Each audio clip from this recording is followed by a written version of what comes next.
one of those things. If you do mainstream research on it, it always comes back to conspiracies. But yeah, well, that's the mainstream narrative, though. If it doesn't tie exactly into what they want, it's going to be a conspiracy theory, isn't it?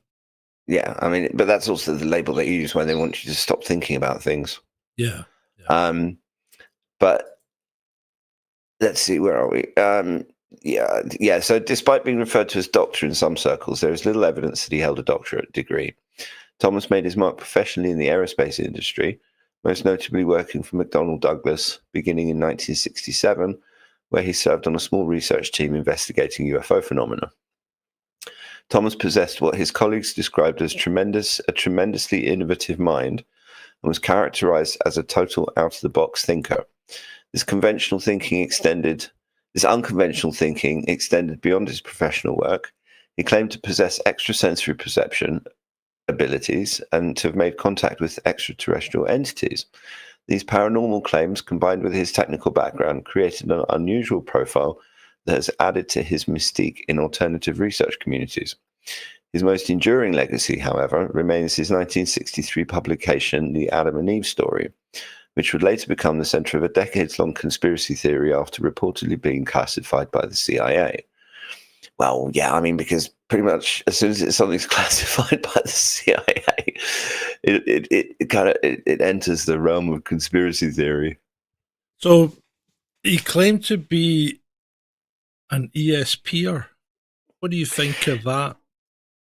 I think he might have been better off, or he might have potentially been taken a bit more seriously if he hadn't said things like that. But at the same time, if you look at the job that he was doing and the sort of places that he worked, he must have been a bright guy, certainly. And also, what form of sensory perception is the other thing? Yeah. Because, I mean, is he claiming to be telepathic, or is he claiming to be able to remote view or something like that? Well, we've looked into remote viewing, and remote viewing seems to be a thing that actually seemed to work. Well, I mean, both the US and Soviet / I don't know if the Russians are still into that stuff. They probably are.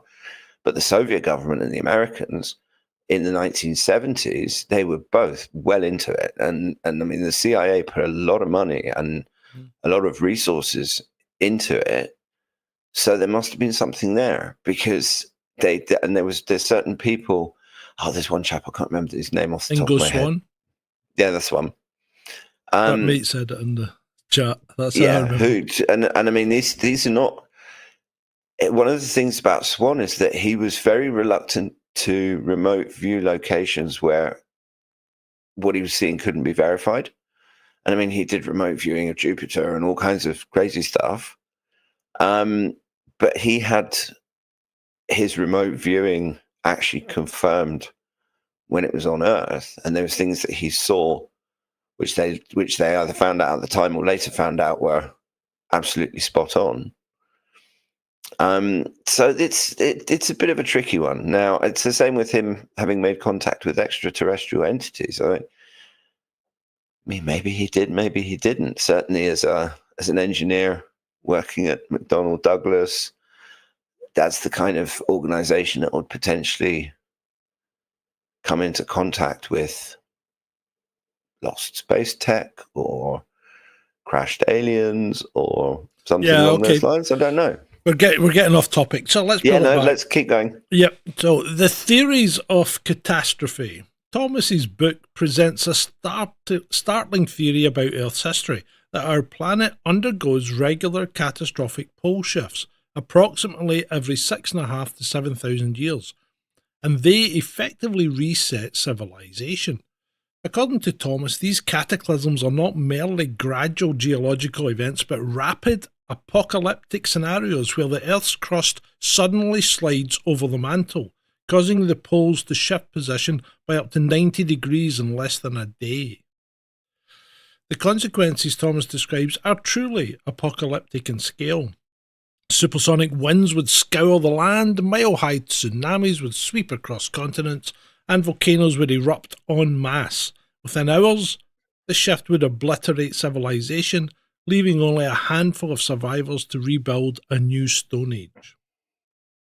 Thomas proposed a specific mechanism for these events involving a thin molten layer beneath Earth's crust that periodically becomes destabilised, allowing the planet's shell to slip freely over the core. He suggested the massive ice caps exert a pull on the Earth's axis during these destabilisation events, triggering, the catastrophic shifts. Perhaps most controversially, Thomas linked his cataclysm theory to religious narratives, particularly the biblical stories of Adam and Eve. New donation from Nectaridus.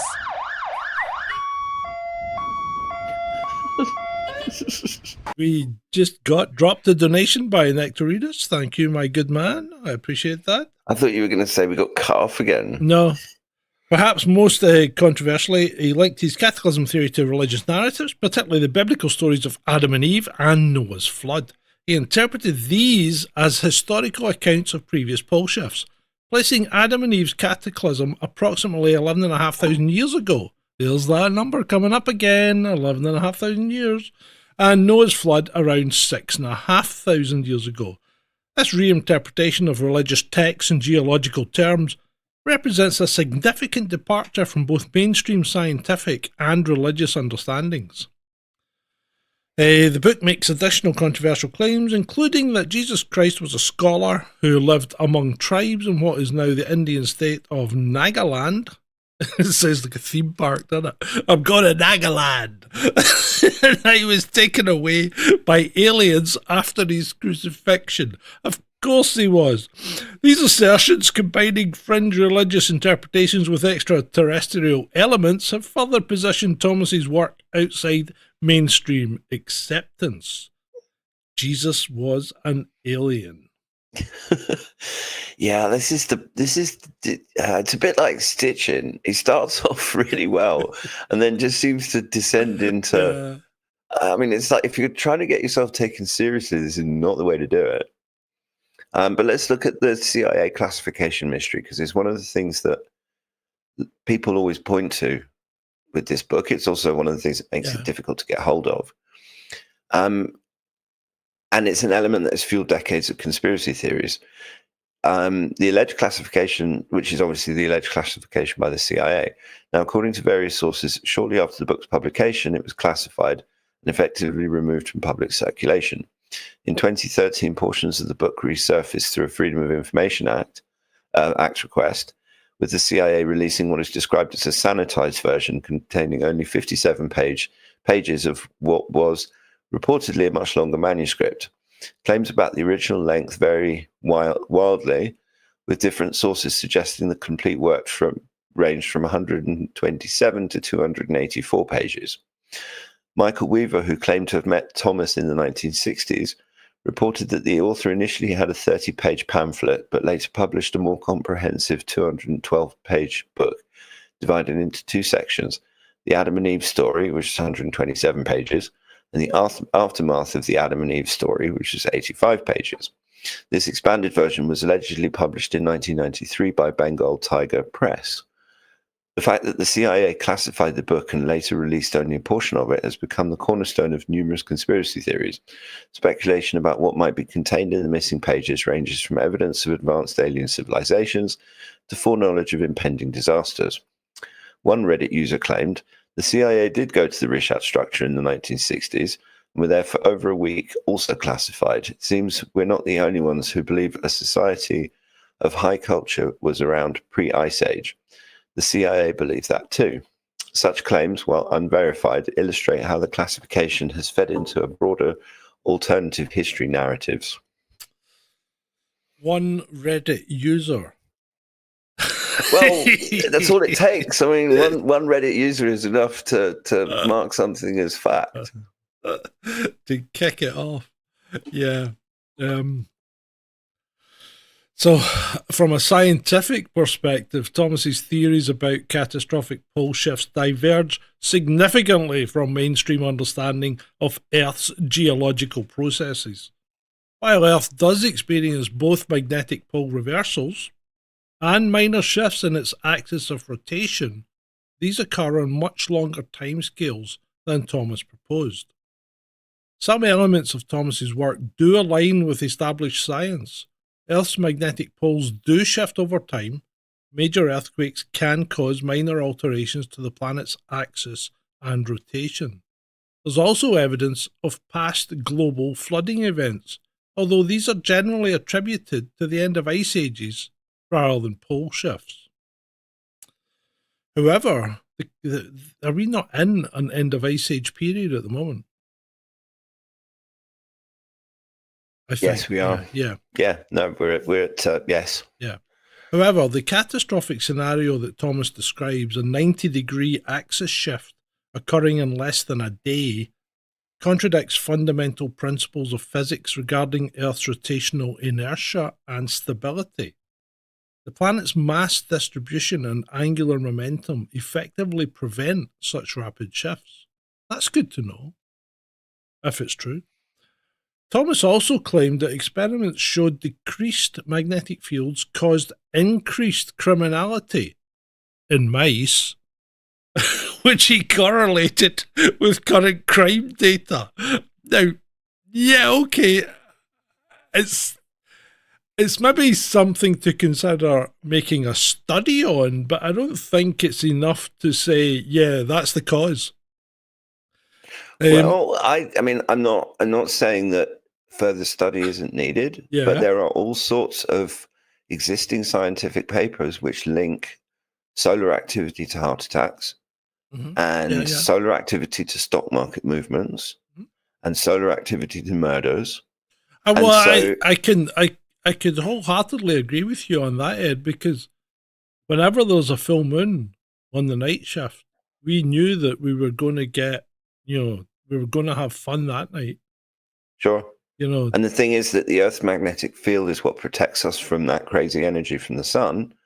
And so if the Earth's magnetic field is wonky or a lot weaker, then a lot more of that energy is coming in. And it's a simple fact that Earth's magnetic field has been weakening since 1856, which was the Carrington event. And since then, there's been this decline, and the decline is logarithmic. So it gets to a tipping point, and then it goes off the cliff. And then the rate of change increases exponentially.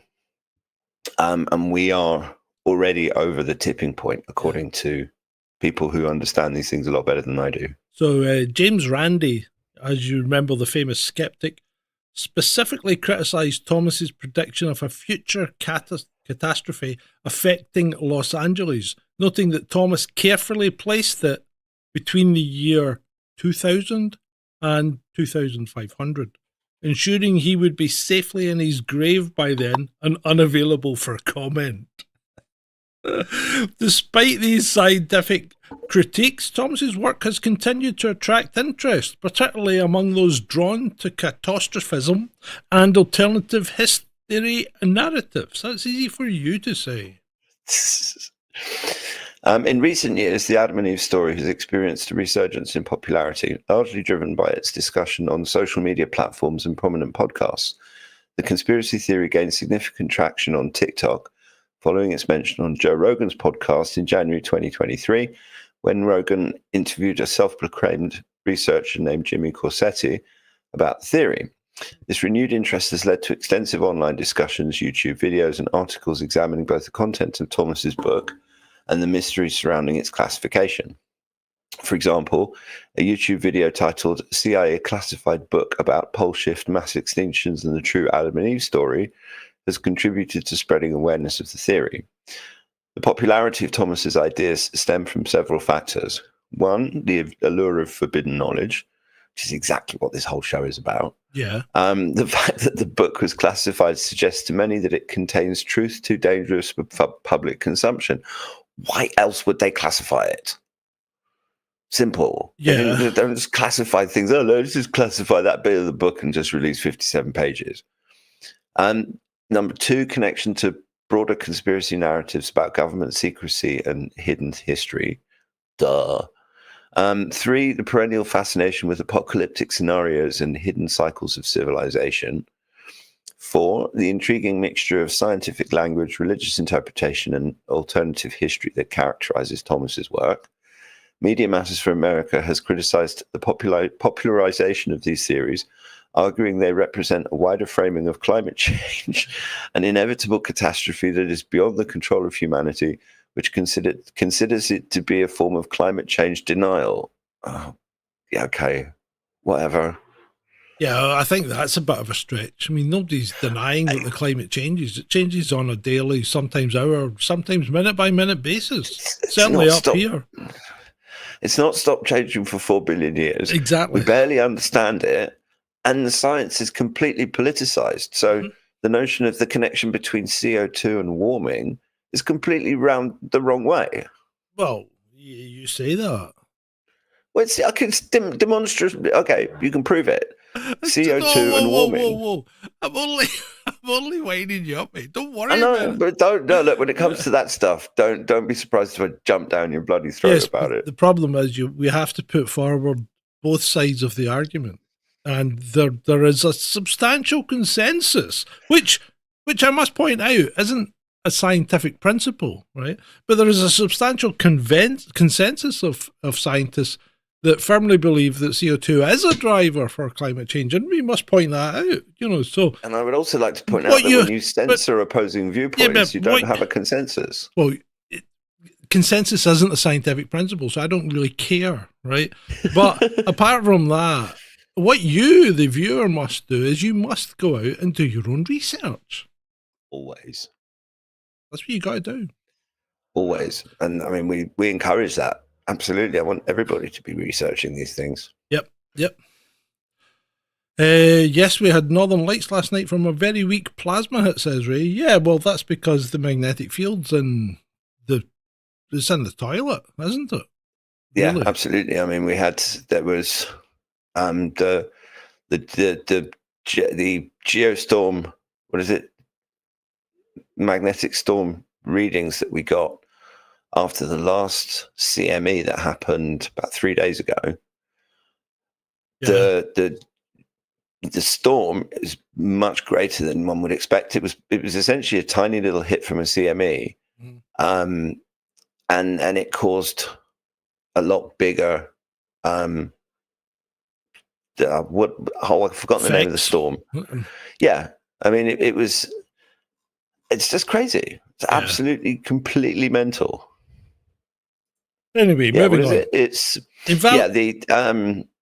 planet. It's the K index, the KP index. It was a G4 solar storm from a moderate impact. Right. When assessing the controversies surrounding Chan Thomas and the Adam and Eve story, several key points emerge.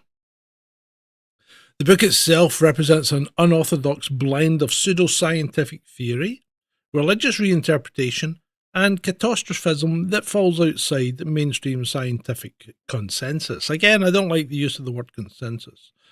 I don't like the mainstream scientific part either. Yeah, the CIA's classification of the book is factual, although the reasons for this classification remain unclear. This lack of clarity has provided fertile ground for conspiracy theories. Well, yes, it would do, because if you're not going to tell us why, 2/3 of the book or more than 2/3 of the book are classified, we'd like to know why. And obviously, if you're not going to tell us, we're going to make stuff up. While some readers find Thomas's catastrophic pole shift theory compelling, it contradicts our current understanding of Earth's geophysics. Yeah, okay. I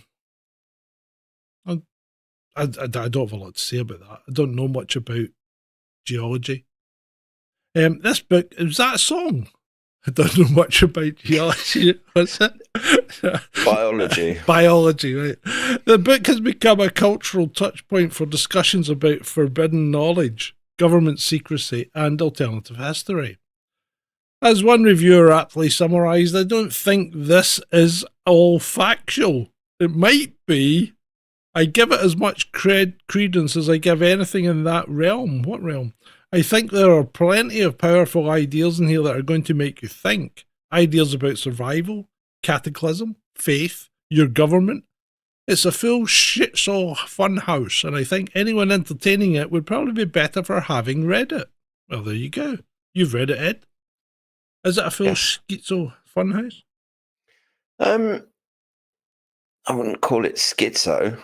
It's not particularly fun finding out that there might be a catastrophe cycle. And the thing about this book is that if it wasn't for one chap called Ben Davidson, whose research and his daily videos, and I mean, he's written scientific papers and books and all sorts about the physics and astronomy and galactic interactions, because according to him, the whole thing is the whole flipping of the magnetic field, of the magnetic poles, is not just something that's happening on Earth. It's happening right the way from the center of the galaxy, because of the galactic current sheath. Oh, well, it's the galactic current sheath that goes up and down like a wave. And we pass through those waves, and one's up and one's down. And that essentially, and we're also detecting there's all sorts of strange things happening at the moment on other planets of the solar system, like the winds on Venus, I think, of reverse direction, or Neptune, one of those. And there's been auroras like a lot further down on some of the bigger planets like Jupiter and stuff. So this is not confined to our little spinning ball of rock. And I mean, I don't know what to make of it. There's part of me that really, really hopes he's wrong. Ben Davidson, I guess Chan Thomas as well. But when it comes to the Earth crust displacement, it's worth remembering that it wasn't Chan Thomas that came up with the idea. There's scientists like Hapgood. It was actually geologists, wasn't it? Mm-hmm. Yeah. And even Einstein actually suggested that it might happen. There are certain things like tropical fossils in Antarctica that they've discovered. Oh, yeah, we know that, yeah. And there's the thing with that is that we've found seashells on tops of mountains, which can be explained by uplift, where the continents kind of going up. Yeah, yeah. And you create mountains, and what was once sea becomes top of a mountain. But that doesn't really explain how, if Antarctica has always been roughly at the South Pole. Would Pangea not explain tropical plants and things and fossils on Antarctica? Sure. I mean, I'm not suggesting that there aren't conventional explanations for it. Mm-hmm. And the idea of Earth crust displacement, which is where the crust moves over the inner layer. I mean, there are scientific theories that explain how that could happen. The mainstream argument against it that I've seen is the amount of energy required would exceed potentially what the sun is capable of producing. But this whole notion about mainstream scientific consensus, as soon as they start talking about that, that's just a way of shutting down arguments and a way of shutting down an interesting discussion, which I think is worth having, because if the planet does have a catastrophe cycle, and if there is a possibility, I mean, according to Davidson, we're at the stage where this could actually happen in our lifetimes, like the next 20 or 30 years. I mean, I personally think that people should be given a fighting chance. It's that old argument that you see in every single Hollywood disaster movie that has ever been. If we use 2012 as the example, where they know for years what's going to happen, and they're busy preparing themselves, and they set it up so that they decide who gets to survive. And another thing is all of the stories about celebrities building bunkers. I mean, Jeff Bezos is building a gigantic doomsday bunker in the side of a mountain. Elon Musk has alluded to. We shall speak of Bezos tomorrow. Oh yes, absolutely. And I mean, there's Swiss mountain bunkers that they built allegedly during the Cold War, despite the fact that nobody's ever invaded Switzerland, like Yeah, high up in the mountains. And yeah, if you wanted to survive this sort of cataclysm, the best way to do it would be high up in a mountain, like really super high in a bunker, that you can just hunker down and ride the whole thing out. yeah. And I don't know. I think the problem that I've got with the survival of this catastrophe cycle is that you're going to end up having a world that's rebuilt by people like Musk and Bezos. And Well, but yeah, we've discussed that before, haven't we? And the question is, would surviving a catastrophe of that nature be of benefit to you personally? You know, maybe to the race. Maybe to the race it would be good if you survived, you know. But I don't think there'd be many call for web developers. No, I mean, I have other talents as well, but Oh, I'm sure you do. I'm sure you do. I mean, the thing is that I suspect that Mother Nature decides for herself, because even if you have all the money in the world and you build this great big bunker and you somehow miss, because it's impossible to calculate exactly what the crustal shift would be, which way the waves would go. I mean, I think Davidson has had a fairly good stab at it. Yeah, wouldn't it be a lot easier if we had like 1,000-year lifespans? Because then you would have a greater depth of knowledge. You know what I mean? Yeah. These short generational lifespans that we have don't allow us to really have any. I mean, we soon forget things. You know, people are already rewriting history that occurred only 70 years ago. Yeah. You know, so imagine how screwed up things are that happened 2,000, 4,000, 6,000 years ago. You know. Yeah, for sure. And I mean, the connections to religious texts, I think writing those off, because according to Thomas, the last 12,000 year cycle, the last big one was the Adam and Eve cycle, which is roughly 12,000 years ago. And the Noah event, which is apparently it alternates between a big event every 12,000 years and a small event every 6,000 years. And the geomagnetic excursions, we have records for those. That's not just us guessing. There are scientific ways of measuring where the poles were in the distant past. Yeah. Right. A couple of things from the chat. Ray said, Insta frozen woolly mammoths. And that's right. Because there are woolly mammoths, you know, whole families frozen in the actual art of eating. You know, so it's as if they've been suddenly blast frozen. That's quite strange. Well, there's explanations scientifically for that as well. Oh, is there? Well, because the Earth's natural state is actually cold. The warming that we have is, I mean, we have these but short frozen. These things were eating grass and froze to death. What caused that? Well, it would have to happen within a day for the contents of the stomach to still be undigested. They still had grass in their mouth, mate. Yeah, it means that it had to happen super quickly. Yeah, but they've also found huge concentrations in Alaska of woolly mammoth tusks. Yes, in the tundra, where it just makes no sense how you could have that many woolly mammoth tusks in one place. And Randall Carson and Graham Hancock they've done a couple of brilliant shows with Joe Rogan that are worth watching for people who haven't seen them. And there's loads of geological evidence of, I mean, they attribute it to the Leonid meteors, right? But the timing is the same. It's roughly 12,000 years. And then we have the massive sea level rise roughly 6,000 years ago, which is the Noah event. So one has to kind of separate what we can measure and prove geologically and astrophysically speaking. For example, watching the sun and watching our own magnetic field. What we know is going on, which is the geomagnetic poles are moving. Yeah. We have loads of beachings of whales and birds going in the wrong direction and all that kind of thing. And whales navigate via the Earth's magnetic field. And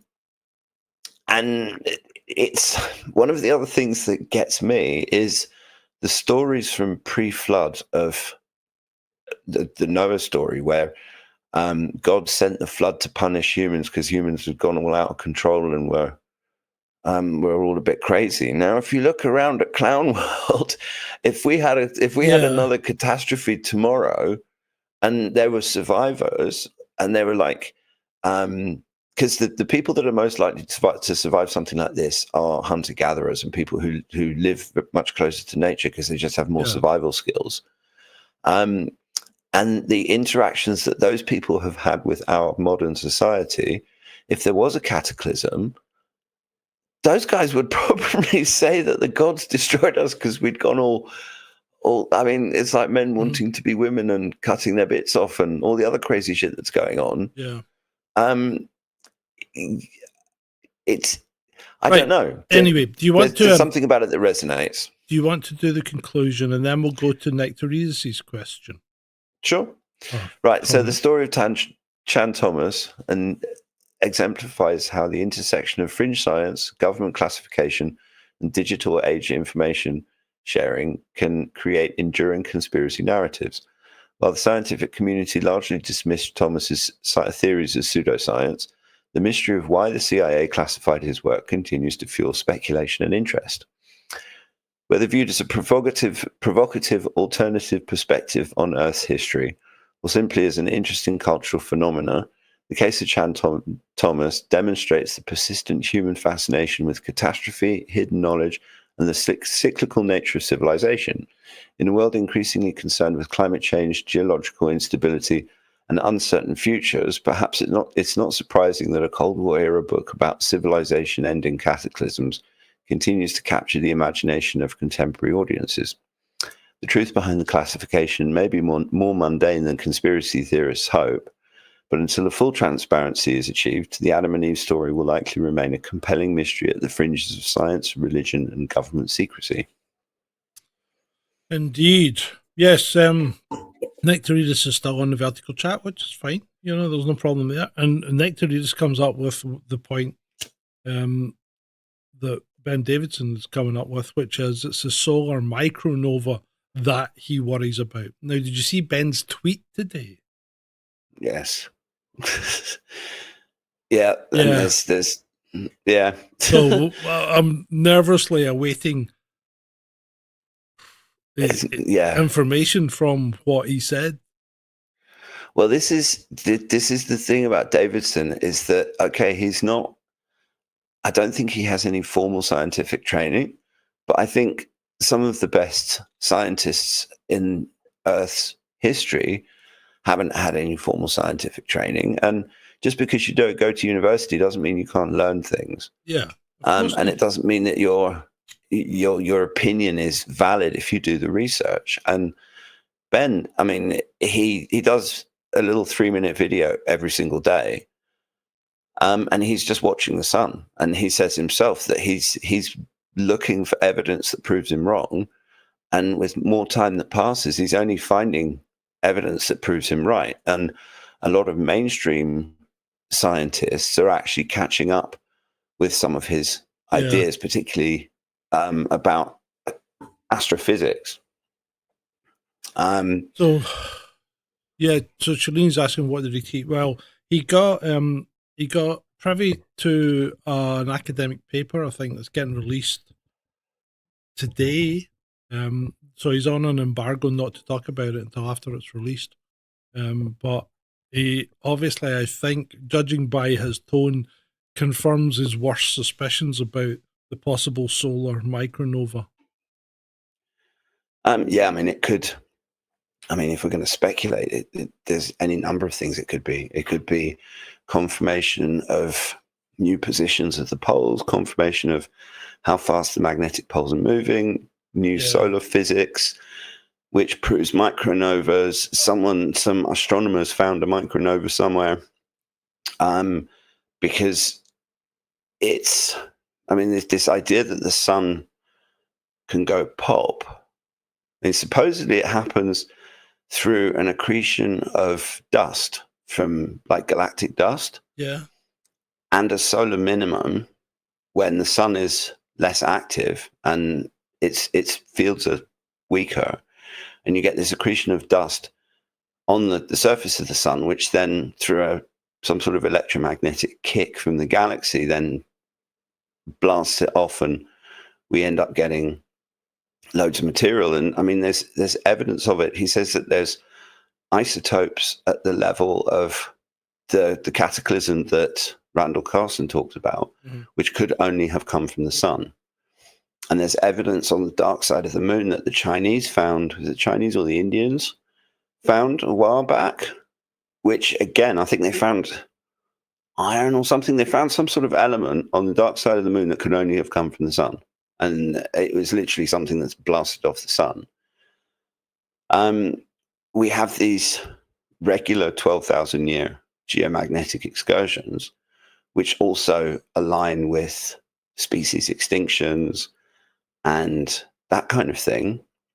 We have all of the evidence of ancient human civilizations that archaeologists want to ignore, which is the problem that I've got with the mainstream scientific consensus, because even if the mainstream science is presented with something like a giant buried like Stonehenge type thing, Göbekli Tepe, they're not interested in excavating it. They're like, no, we're going to leave it for 150 years. We'll let future archaeologists deal with it.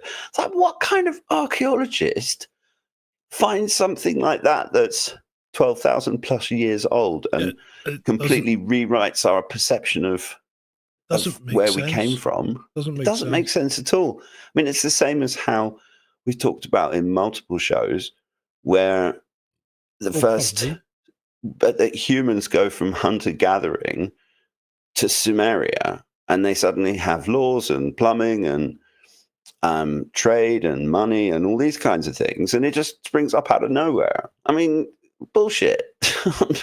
Sorry, I mean, that's just nonsense. Yeah.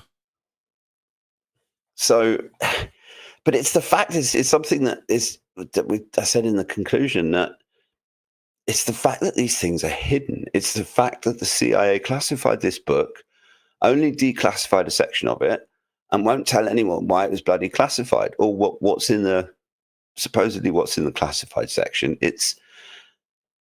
I don't know why they keep that veneer of mystery about it, because if the whole thing is just nonsense, then just release it. Let us make our own minds up. And if it's not, and if there's something that they're trying to hide, why are they trying to hide it? Yeah. And once you start picking away at those threads, the only one that's left that makes any sense is that they're somehow scared. They don't want people to find out because they want to be the only ones with the knowledge so they can save themselves and let the rest of us just die in a 1,000-mile-high tsunami. Yeah, I suppose, yeah, I don't know what to say. It's a difficult one because we're talking about the end of civilization as we know it, which is not a nice thought. What's worse is that there are people out there who know about it and are busy getting ready to protect themselves. Yeah, but are they even really thinking they'll be able to protect themselves? So they're just thinking, you know what? If we tell people, there'll just be a mass breakdown of society, and everything will be shit. Well, yeah. So do we just want to try and hold it together, just in case it doesn't happen? Well, the thing is that if we had a whole of human society effort to try and save as many people as possible through every means that we could think of, like mountain bunkers, arcs, okay, maybe we couldn't survive the whole thing, but there are places on Earth that are going to be less affected by this thing. Africa, for example, which, because of its height. Right, it depends, right? But the problem is, the more people you have alive, the more food you need to feed them. And food's going to be a premium because there's going to be a nuclear winter effect. You're going to have to start growing stuff from scratch again. There won't be there'll be very few animals around. It's just going to be you know what? Just stand there and watch the wave come in. Well, it's that Charlie, and as long as you got, I don't know, some LSD or just a load of good wine or just something nice to smoke or whatever, and just, I mean, that's my plan. Kick back. Yeah, put on some nice music But there's a spiritual aspect to this as well, because there are theories that these 6,000, 12,000 year cycles match with the Indian yugas. And we're in the Kali Yuga at the moment, which is the bad one. The next one is the Golden Age. And that there's some sort of spiritual aspect to this whole thing as well, where people potentially have the ability. I'm not saying that we can transcend the body into pure energy or anything like that, but there are all sorts. Well, actually, that is one of the religious kind of things that I've heard. Right, so Ray says, if the world knew what's coming, people would mass move to inland mountainous regions. Well, would they though? Would they? Right, first of all, what are they going to live on? Because inland mountainous regions have got nothing to live on. So the problem is, if you move hundreds of thousands of people, millions even, to inland mountainous regions, you're not going to have any food for them. So people are going to start starving straight away. Yeah, and I mean, if we're talking Earth crust displacement, then people that were in the northern hemisphere are going to be near the equator. And I think Antarctica ends up at the equator. Antarctica and Greenland end up at the equators. And that after the next cataclysm, the new North Pole is what's now South America or something crazy. Jesus Christ, that means Scotland's going to be nearly on the equator. It's going to be too hot. Pretty much. You never get a happy medium in Scotland. It's either too cold or too hot. Yeah, and it's the dangerous part is because if the Earth's crust displaces and moves, then all the air and the water stays where it is, which is why you have these tsunamis. But you also have 1,000-mile-an-hour winds. So Nectarita says go underground, right? And that's fine, Nectaritas, but the only problem is you've got to go underground at great height. Because if you go underground at low level, you're going to get flooded out. Or buried under miles of mud. silt. Yeah. So all these people that are building bunkers in, like Utah or where is it, Omaha? Not Omaha. Is it Nebraska or? Oh, I don't Nevada. know. It's one of the American states, but if they're not building them at height, they're wasting their time. Yeah. And it's also in which direction the waves go, because if you build on the other side of a mountain to which way the waves are going, then you're probably going to be all right. Yeah. But it's going to be random if it does. It's a lottery. Happen. It's a lottery, isn't it? Absolutely. And I just think that these things shouldn't be classified. If we had a society that worked properly, that had leaders that actually gave a shit about their people, and we didn't have this elite class of parasites that just seem to suck the blood out of everything else. I don't know. And I mean, if it's this 1,000-year death cult or 6,000-year-old death cult that we've got running the planet that is going to survive, I'll take my chances with the afterlife. Thank you very much. Yeah. I mean, it's. I don't know. I've also wondered whether the weakening of the Earth's magnetic field might give humans extra abilities, because if it controls emotions and stuff, I don't know. Maybe I don't know. I'm just spitballing. No, I'm not laughing at you. I'm laughing at Beats and Tapes. He says he lives on a hill, so you should be okay. Yeah, yeah, okay. You hang in there, mate. 1,000-foot waves, 1,000-foot waves, not 100-foot waves, Fluffy. 1,000-foot waves. Yeah.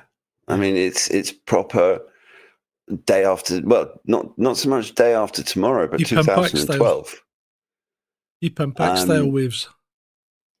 And I can't see a few arcs that the Chinese may or may not be building to be much good. But ultimately, the main thing is that humanity survived. I mean, we've been around a long time. We've definitely survived. Oh, well, some at people least would. 2 of these cataclysms. But it also explains how it explains things about the pyramids. Yeah. For example, the water erosion and the fact that it looks very much like the pyramids at Giza were underwater for a rather long time. Yeah. And the fact that the Sahara was once green and pleasant and isn't anymore, which is also weather patterns. I mean, there's multiple explanations, but the fact that these debates are shut down and said, oh, it's conspiracy theory, the CIA classified it, you're all just kooks, we're not talking about it, this is not how we understand geophysical processes, like we actually understand exactly how the planet works. I mean, that's the arrogance of modern science.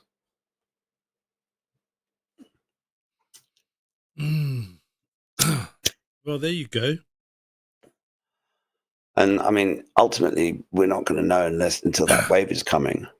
But yeah, I mean, for people that are interested in this or worried about it, whatever, just follow Ben Davidson, because he's all over this stuff. You know what, people?